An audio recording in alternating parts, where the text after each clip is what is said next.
Hello, everyone. I'm going to talk a little bit about making multiplayer games with Godot. I'm going to talk a little bit about server architecture and how to design a multiplayer game. And then I'm going to move on to how to kind of actually do that in practice in Godot. And then we'll do some Q&A. So me, well, I'm Joseph number 2, also known as Joseph Manley. This is a joke because there's a very a more popular Godot person named Joseph or Foreign Clake, who's pretty big in the my Godot space. He's the guy that makes TetraForce as well as a handful of YouTube videos. But on any server we're both on, I always get called Joseph too. So fun fact. I'm also an AWS community builder, so I talk with Amazon fairly regularly, and I get a little backdoor stuff, and have a good relationship with them. AWS, great product. You know, I got to say that every once in a while, and to keep part of the club. I'm a professional cloud engineer in the games industry. I work at a AA or AAA, depending on the project, games company that makes sci-fi strategy games for the most part. It's fun work. And the TetraForce cloud guy, anytime you start up a TetraForce game, click multiplayer, all the stuff that happens on the back end is me. I haven't done a lot of the netcode for this game, but I've helped out here and there. Most of that was done by Foreign Clake, who you can see is dead right over here. I'm also a rabbit lover. This is my rabbit fawn. He is a very good boy. So when talking about like games and multiplayer, there's kind of two major separate categories. There's multiplayer and online. So multiplayer is where multiple people are in a shared session. They can interact with each other. And generally, that's stuff that you can see directly in your game. If you open up your network inspector, you'll see packets going backward and forward. Your players are directly communicating with each other. Generally, not all the time, but generally it's pretty obvious this is going on. Online games, on the other hand, that would be like where you need a connection to the internet, to a remote server, to something for certain parts of gameplay. This doesn't have to keep track of, you don't have to play with other people, you don't have to see anyone. This could be, you know, as simple as like downloading a map when you go there, stuff like that. An example of a multiplayer game, it would be like Dota 2, where, you know, everyone, when you click a map, get in the match, you see a bunch of other players on screen. There's chat that's going back and forth. It's very clear that you're playing with other players. Something that's more online than multiplayer might be something like SimCity, where you have your area where you're doing all your building, but you don't directly interact with your other players. You're all on like a same map, but the only time you interact with players is through like a trade or something like that. You're not both in the game at the same time with some shared portion. During this talk, I'm going to exclusively talk about multiplayer. This is because online services are kind of its own conversations, a whole large topic that, you know, it can be like login systems, like lots of stuff there. So how does multiplayer work? So the most commonly, you have some sort of server, and you have some sort of client, and the client sends data to the server, server sends data back to the client. This is the most common for architecture. Sometimes you can have clients sending data to other clients, and you kind of have like a circle of data flowing. But this is the most common way, and there's a handful of ways it's done. Going back a little further down, if anyone's familiar with the Osi model of networking, which is kind of crazy. Godot Rpc, which is what we're going to talk about, uses layer 7, which for non-network people, that just means it's fairly easy to use. You don't have to worry about packets. You don't have to worry about managing a buffer. None of that stuff. That's all handled by Godot for you. So when before jumping into the specifically Godot stuff, you need to kind of understand how things connect to other things and how you want data transferred, because that's really what multiplayer, any kind of connected service is sending data to other things. And there's a handful of ways to do that, and they all have pros and cons. So one of the most famous, and I mean these are all commonly used in AAA game development, but peer-to-peer is very common. The big pros to it is low latency, no server cost, because the server is the client. How peer-to-peer works is you have a client, and that client acts as a server and a client. So when you click play game, what will happen is you'll start up a server in the background. You won't know about it, but you'll start one up. Then your client will immediately connect to it, and suddenly you are connected to a server that is yourself. And then when your friends join your game, there'll be clients connected to your server, but you'll be the client. So the pros to this is, like I said before, low latency, no server costs. Low latency because you're directly connected to your other players. So anytime you send data to one person, they get it directly.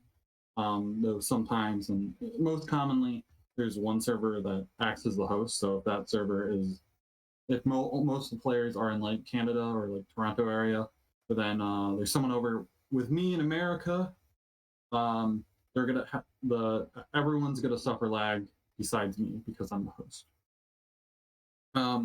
Which brings in a major con where right here, zero latency for the host. This is famously known as host advantage. So like it's not a big deal for like turn-based games or slow pace, anything that's slow paced, but in like a high-paced RTS or high-paced first-person shooter, a few millisecond difference can be a really big deal. And speaking about like advantages, who is in charge of the data? Like if one player says I have a trillion HP, who's going to say no, you don't have a trillion HP? Like if the server, which is a client, says they have a trillion HP, the clients have no other option but to like either say, oh, they don't have that, or pretend like it doesn't have that. But anytime data is being processed on the server, it's going to be under the impression that it does have a trillion HP. So it opens up a really easy way to hack. Other big con to peer-to-peer is what happens if the player, who is the server, what if they blue screen, their game crashes, there's a stack error in your code, there's a bug that makes it exit. Now, what do? Do you let all these servers crash as well? Do you kick them out of the game? Or do you do what's more difficult, which is migrate all the data that was held on the host, or pretty much back it up, take a backup of that data, and move it to another server, and reconnect all the players. That's generally any time in the game where you kind of get kicked out of the game and it says like changing host. Generally, this is what's going on. Sometimes games do this for latency as well, but you really need to, if you're doing peer-to-peer, you really need to consider this in your design. Also, this is becoming less and less of a problem as routers get more up to date. But NAT traversal, this is a little bit more complex of a networking idea. But the general gist of it is that on your home network, you don't have, like, nobody can go and directly access your machine over the internet. You have to open a port on a shared NAT gateway, which is generally like a shared router, shared like another computer that all your internet goes through. And you need to open a port on that. That's generally like when people talk about port forwarding. That's when they take a port on that and forward it over to your machine. Some some routers will let you do this automatically, but others will not. And if it does not let you do that, then that player cannot be a host, so that can cause issues. So if you have 4 players, all who have routers that don't that aren't able to do that, then you're just not able to start a match with a peer-to-peer network. So to solve that, you can use a relay. A relay is it's a server. So this is something that will run in the cloud or on your machine, on somebody's computer out there, in some sort of data center, that all the clients connect to. So, but in this case, when the client says, "Hey, I'm going to move forward," it sends it to the server. But all the server does is it sends it back to all the clients. So the client says, "Hey, I move forward," and then it just tells client B, "Hey, this guy moved forward." Now the big advantages to this is you still get that low latency. You lose the problem of one player being in an area with poor latency and having latency issues. But you gain the now you're in a cloud center that has better internet, but you gain the problem of not directly being connected to all your peers. This should have been in the cons. Server cost is definitely not a pro. But some server costs, it can kind of be considered a pro against like dedicated servers, as we'll talk about later. But cons, there's still, who is the authority? It's still really easy to cheat, because you could just, since all the relay is doing is telling the other clients what you said. If you say I have $1 billion, there's nobody to check that. The only people checking that is other clients. And while they can ignore it on their machine, your client will still be like, I have $1 million, and I'm going to just say that's okay. And that will just generally create desync errors or cheats. It's a very difficult problem to solve. You can put some additional code into the relay server that will check for those things. But generally you want to keep this lightweight, or it'll become a dedicated server. A dedicated server is a lot like a relay server, but instead of the client holding the state and running its processes and being relayed, the server does all the processing. So if the client says I move forward, the server says, okay, you move forward, here's how much, this is where you are now, this is how much you move forward, and it tells all the other clients to that. So the pros is a lot more difficult to cheat. Cons, it's going to cost a bit more. This is the major reason is because that since this is doing processing and it's holding more data, you're going to have to pay for more RAM and more CPU usage. So whether you have a data center or using cloud services, it's going to be a little more lofty.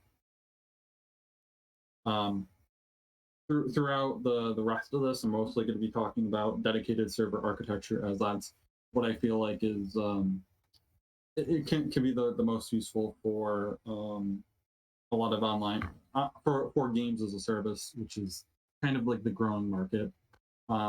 Peer-to-peer is good too, and relay is good too, but they all have their pros and cons. I believe TetraForce works. If you're familiar with that game, it runs a relay server, and you can look into that in the Q&A section if people are interested. So with jumping into Godot now, there are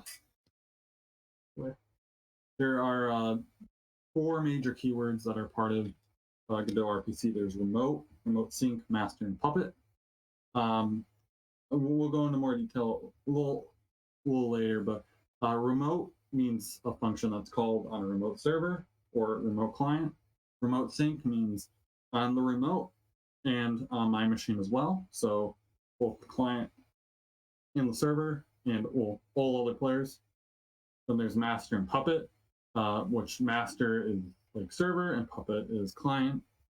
I'll get a little bit more into it, but the major thing that needs consider when setting up for multiplayer is that your client and server, like your trees, they have to look the same.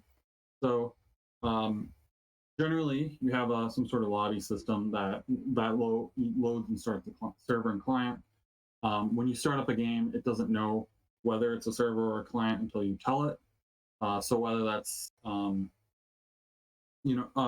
whether that's by changing a scene, setting a variable, having a feature, or perhaps maybe you're being fancy and you have one project that only has the client code and another one that only has the server code, which is something you can very much do with the system, but it gets a little more messy than there's going to be a lot of repetitive.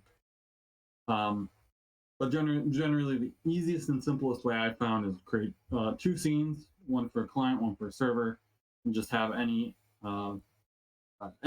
that's the same be carried over on the same. Or if you have a game with a scene with a lot of objects in it that you want to keep, in that case, you can have a variable that's set in the lobby before it loads the game world of whether to start the client or the server. So for initializing a server, you need to specify a port, max number of players. Here's an example server initialization. It's fairly simple. You're going to want to do this once you have your game set up, like in this lobby example here for these scenes. They don't have to be named game. Like you can kind of mess around with your own, but this is just my example.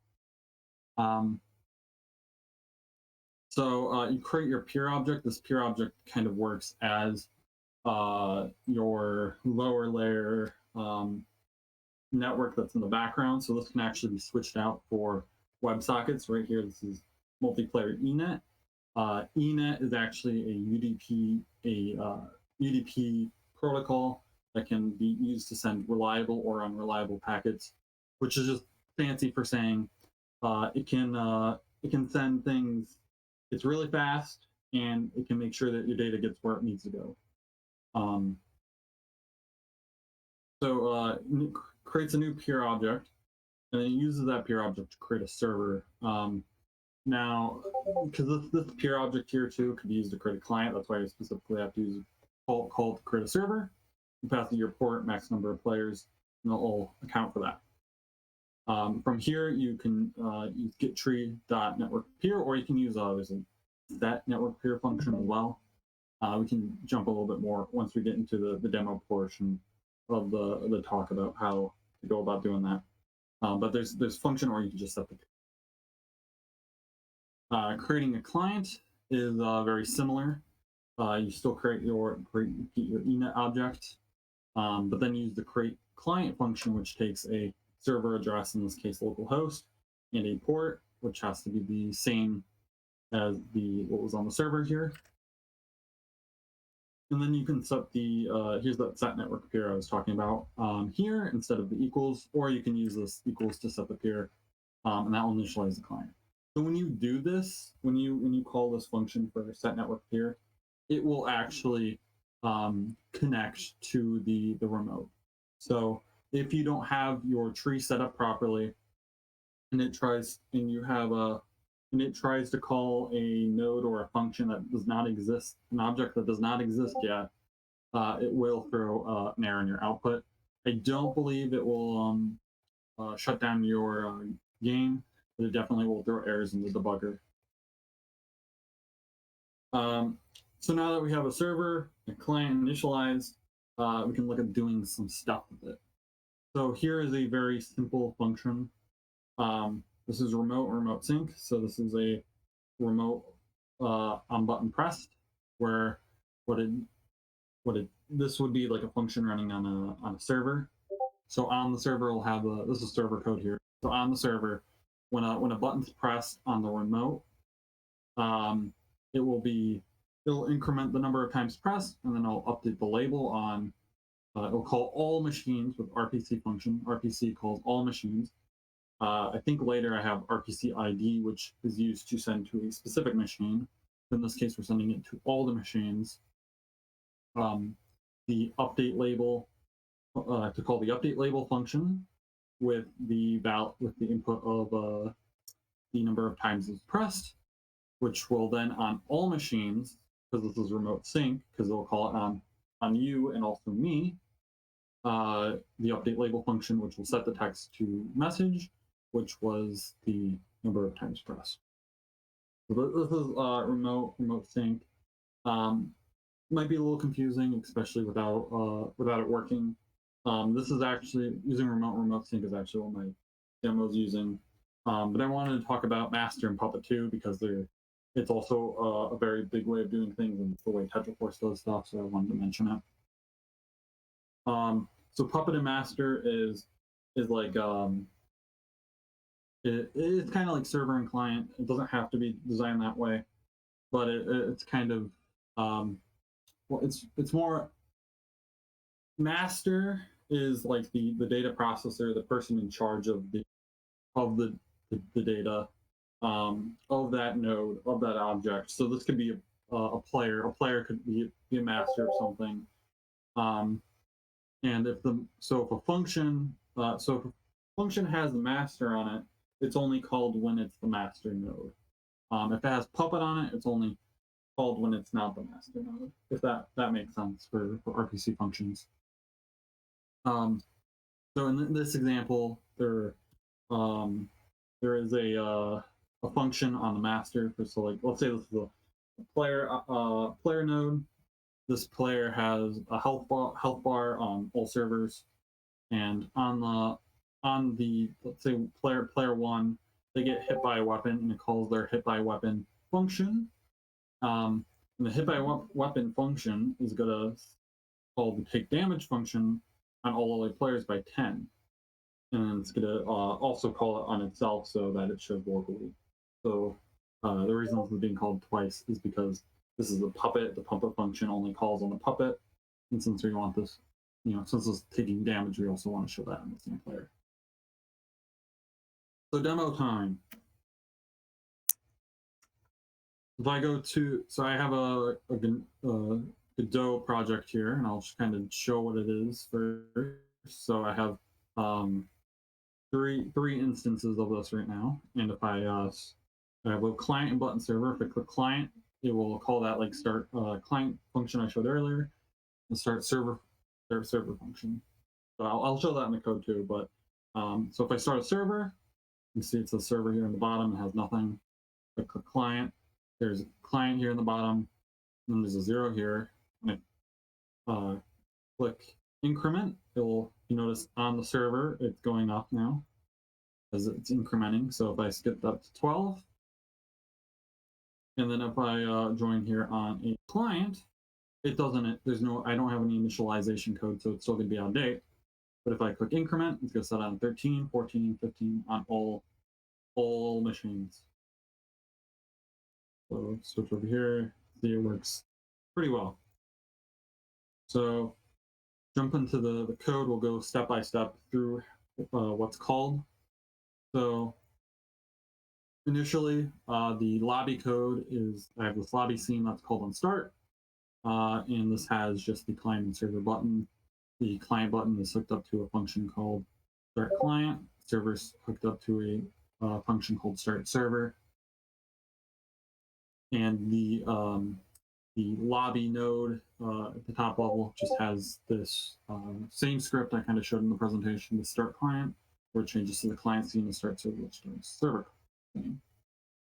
So in the case that it's, let's say the server starts, it'll go over here, and the server has a times pressed variable that's using for that times press, where it increments it and sends it out to all the clients.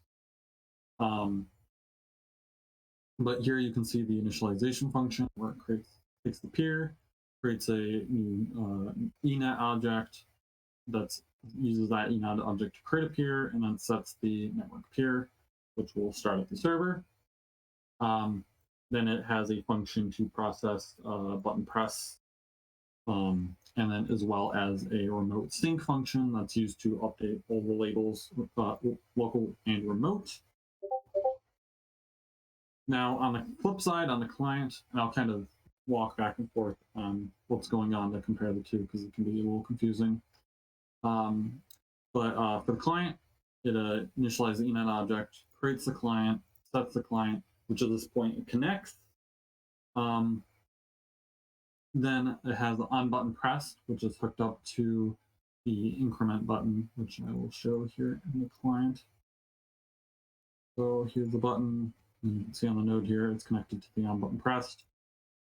And that calls RPC ID button pressed.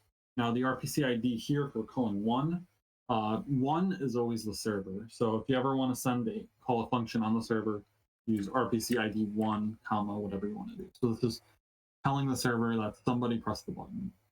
Actually, you can tell who's player by their peer ID as well, but in this case, it's just saying somebody pressed the button. And then here is that remote sync value for updating the label, because the client needs to also be able to update the label.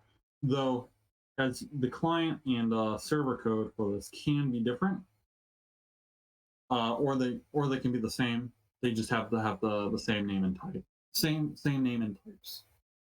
So to kind of walk through some of the code, here, I'll go through it again just on here. So click.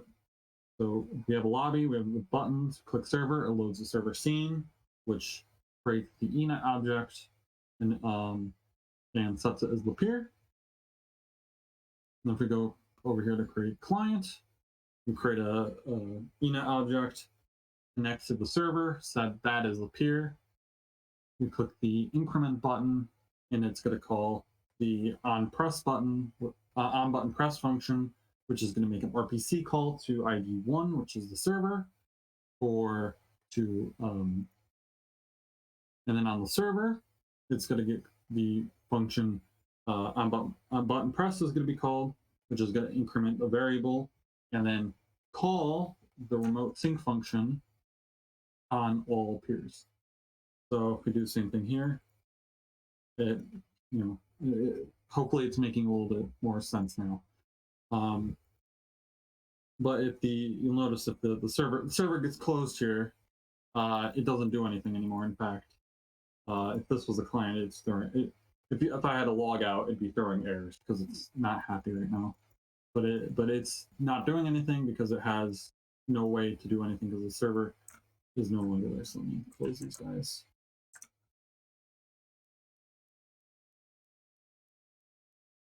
Yeah, so it goes from on button pressed, so RPC 1 button pressed, goes over here to button pressed, increments the variable, calls RPC update label, which calls this function, and which calls this function to update the label on both the server and the client. In fact, the server doesn't have to even really have this function. It could be just like that, and we'll call it on the because it's remote. But for debugging purposes, it's nice. Okay, so that's the demo here. Now I want to talk a little bit about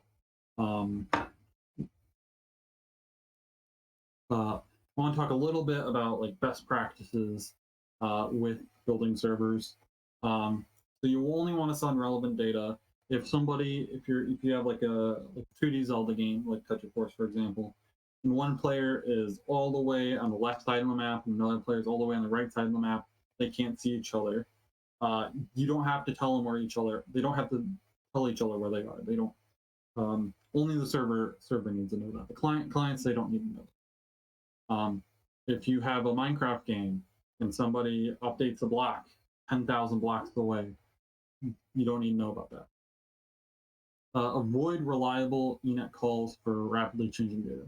So when you have a RPC, there's also RPC underscore unreliable, and that can be used for data that you want to send, but if it doesn't get there, it's not the end of the world. It's okay if it doesn't get there. And for data that's changing rapidly, like player position, if a player is moving all the time, you don't want to say, hey, I'm here. Oh, actually, I'm just slightly ahead. Oh, whoops. A packet came in the wrong order. Now I'm slightly back. It'll just kind of cause issues. It'll take up a lot more space, and it'll be a lot more latency. Check for desync errors. If make sure that the client knows that it's the same as the server. If there's any issues there, that needs to be corrected, or somebody needs to be kicked, or some state needs to be restored. The server and the client should always have an idea of what's going on. When you start running servers in production or test or like QA, that kind of stuff, you're going to want to use the Godot server binary. If you go to like the Godot website, under in the headless section, there's server. That's a specific server binary that's optimized for running running servers. In fact, you don't, instead of passing it instead of like double clicking an executable or calling it with the command line, you actually pass in a PCK file to the Godot binary and it runs it that way. Have a lot of logs, because with network games, things are going to break, and the problems are not going to be in one place. They're going to be, some of them's going to be on the client, some of them's going to be on server, and sometimes there's just going to be one client that gets an error, while the other ones are fine, and you don't know why.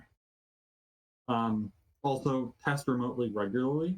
When you're only testing locally, you're getting that host advantage 100% of the time. You're always having zero latency, no lag. You don't know what happens if you have an unstable network, slow network, or any issues there that might completely change how your game works. Also, the client is a liar. So if I say, "Hi, I'm the King of England. Give me $1,000, or I will invade your country. Actually, give me 1,000 Bitcoin." I'm clearly lying. You shouldn't trust me. But if you're not accounting for that, your server might say, "Oh, yeah, you're the King of England. You say you're the King of England, so you must be the King of England. So here's all my Bitcoin." You don't want to do that. So you're going to want to validate all your player data whenever possible. So, for example, if you have a function for drinking a healing potion locally on your player, it's going to call a heal function, and in that you're going to want to actually check, is that change? Would that make the player have more health than they should? Is the healing potion actually going to cause damage? You don't want to do that. In that case, you want to ignore the call. You can also, in more fancy systems, like kick the player or send them to a reporting database or something like that. But otherwise, you can just go ahead and do that. When it comes to stopping hacking, the biggest thing you can do is don't trust the client. The client's lying. They're always lying. 100% of the time. Moving into the best practices, configuration. For somebody that comes from a DevOps background, this is very, very important to me. Pretty much once you have a server up and running in the cloud, or you have a version out and you want to push another version, being able to configure stuff easily is really important. So for like your server port, you should have an environment variable for that. So you can use in Godot, you can use os.get environment variable, and that will if you're on Windows, you wouldn't interact with environment variables a whole ton, but they're pretty much like background information, system configuration that you can read from. So once your stuff's up on the cloud, these are going to be there's going to be like a list of config stuff, and your environment variables are going to be stuff that can be configured there real easily. So having this stuff in there ahead of time always makes things easier. Otherwise, you got to hunt down where all the stuff is. Another really useful thing is feature flags. So if you always want to be able to send out the latest version of a game, but you don't want to be giving out DLC, or you don't want to give everyone access to DLC, or you don't want to release a feature that's not ready yet, you can use a os.has feature to disable a portion of code. So your production build out there might not have zone 7 or so when you export this, you can if it doesn't have zone 2, it won't run this code. If it does have zone 2, it will process this code.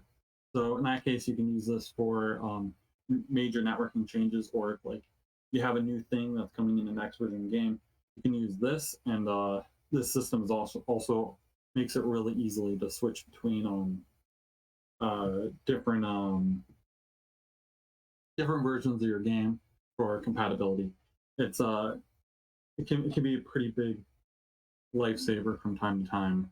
So I have a little bit more that I can go on to and talk about, but I kind of wanted to give like a Q&A opportunity. This is kind of the end, but from here on out, it's more of just discussion time. I kind of planned a good period of time for this. So let's see, any questions?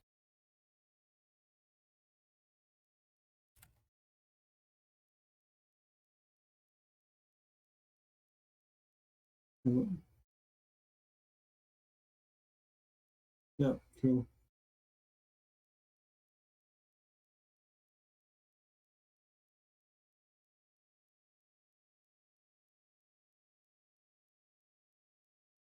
Yes, in Godot.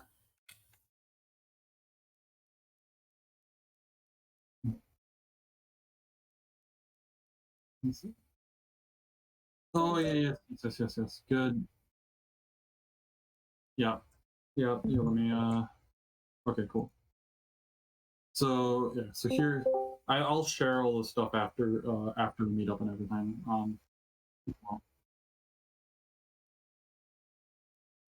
yeah, yeah. I can actually send the slides and everything too, because all that that's copyable. So the so start client, it's calling. It's all it's doing is changing the scene.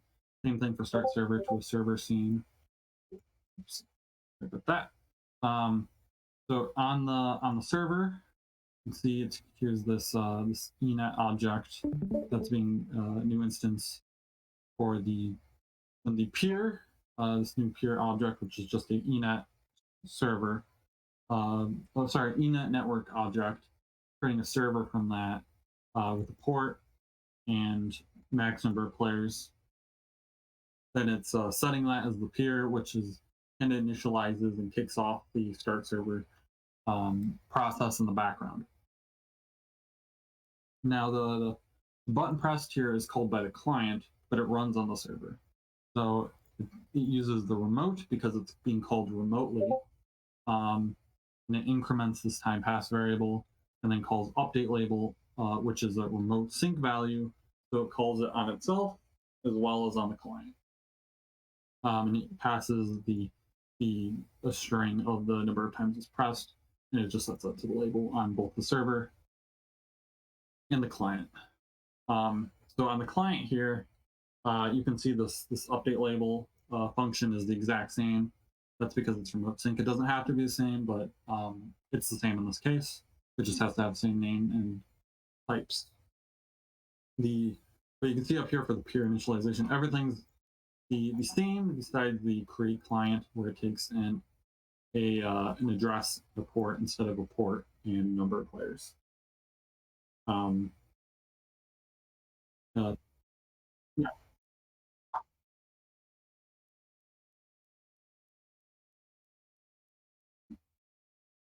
yeah,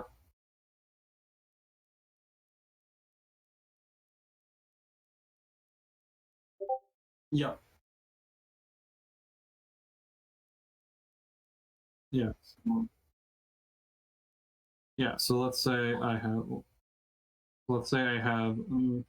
I'll pop up three clients, and I'll set it up for a maximum of two, so that I can only have two clients. But I'm gonna start it. So I'm gonna start the server, and the server is hooked up to the debugger. All the others are not, but the client, so two warnings. Yeah, so it's working fine. So I connect with client, not working, getting that error. And it looks like the server's not even doing anything. It's just failing. The client's failing to connect.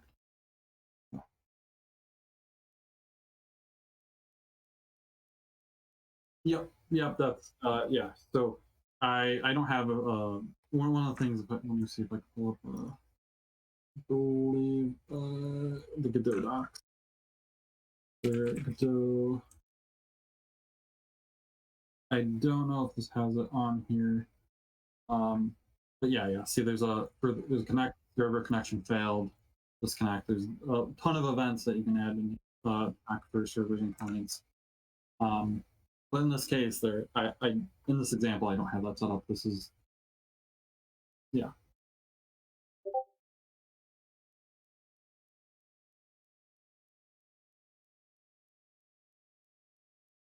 yeah.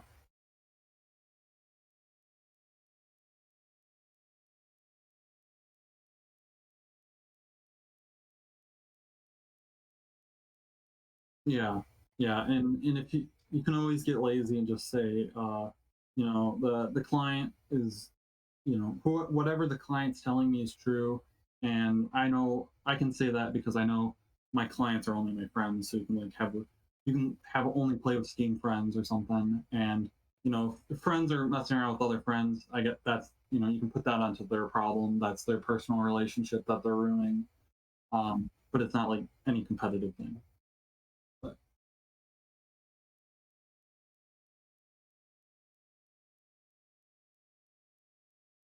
yeah.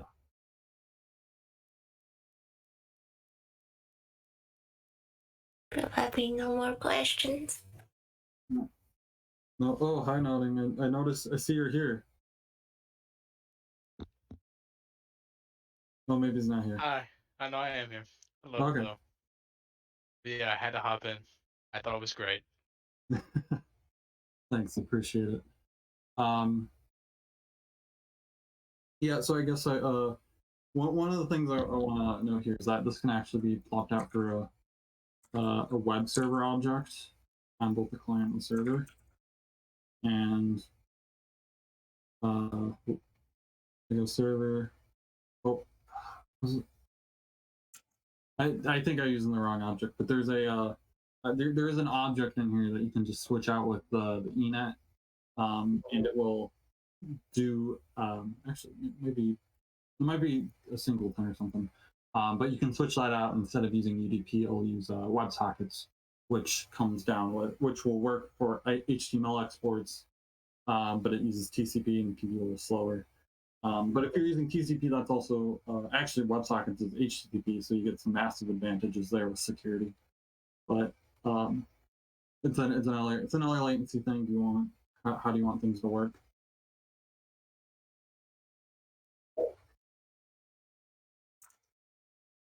Cool. Um,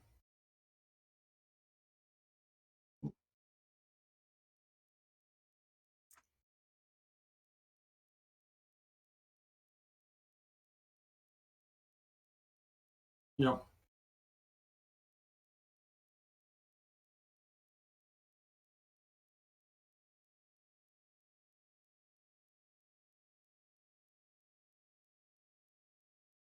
Mm.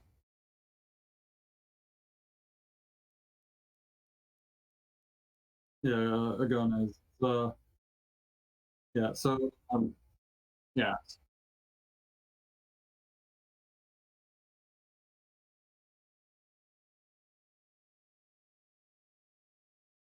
yeah, yeah. I don't have like a local Kubernetes cluster set up. I can talk some about how TetraForce does things, and that's using ECS.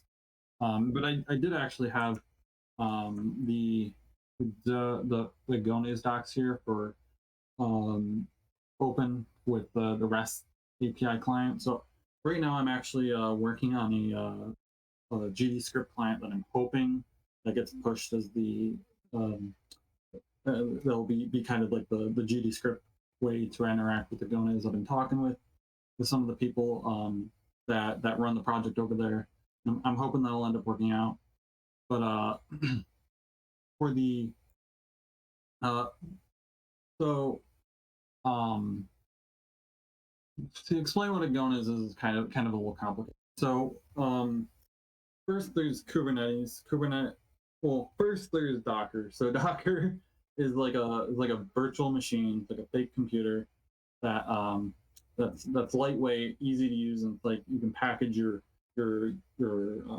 operating system and like your game code or your web app in one, and that's kind of Docker.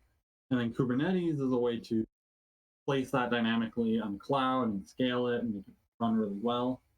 But that it only kind of scales for like out of the box for like web servers. So it like tries to balance web traffic and stuff like that, which can work for games, but for these kind of game servers, it won't work. And Agona is kind of the solution to that, and how it works is it marks servers as ready or allocated, and if the server's ready, then when players say give me a server, it'll take something from the ready pool and they'll mark it as allocated, and that server will no longer be thrown over to other players. It won't be deleted randomly when scaling down. It's kind of like in its own state until it asks to be shut down itself.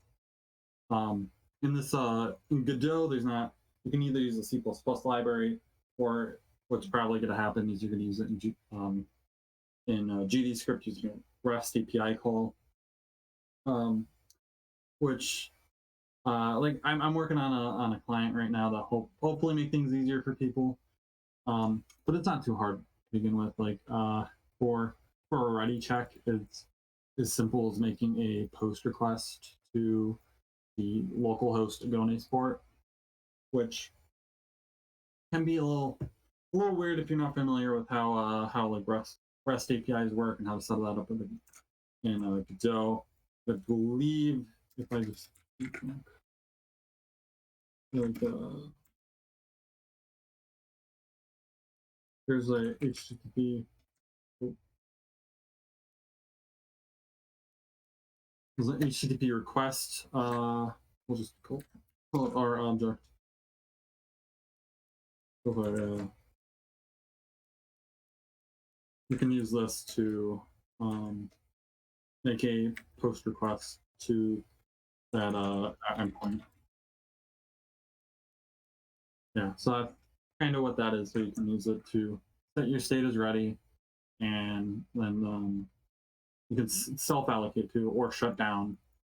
So you can manage the lifecycle of your server manually rather than having it kind of scale in and out somewhat seemingly randomly. It's not random. When you're playing a game and your server shuts down for no reason, well, it's not no reason, but something happened. But from player's perspective, so that's a Gonaz. The other way you can run your another way besides like building something out with a Gonaz, you can run your server is you can for testing you can just spin up a VM on Amazon or really on Azure or any of the cloud services and plop it on there. What TetraForce uses is I actually have a Medium article on this.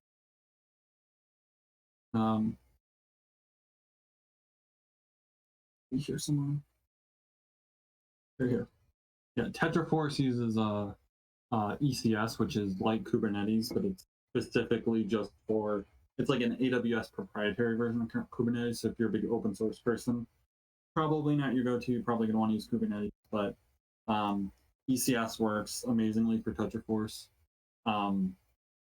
We have a Lambda function that's used for the get server function, and what it dynamically starts up a server. So when you click join a game, it'll see if that server already exists. If it doesn't already exist, it'll go ahead and create it. It has a little database in the background that keeps track of everything, which can be a little more complicated. But once you start setting up a matchmaker, things get more complicated too, and that's specifically why I segmented like out online and multiplayer here at the beginning, because a matchmaker is online services and That's something that needs to be hosted. It's probably going to be a web app somewhere.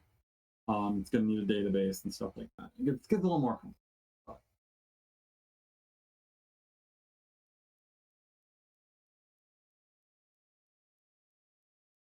Yeah, not everything online is multiplayer either, because you can have a local host multiplayer game. You can also have Google.com's online, but it's not multiplayer.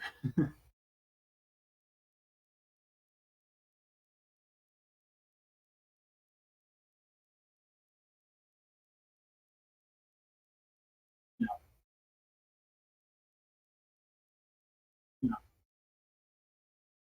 yeah, yeah. Like I mentioned earlier with SimCity, when that came out, there, when it was announced, they said it was online, and everyone's like, "I'm gonna be." They might have even said it was multiplayer, which if they did that, I don't.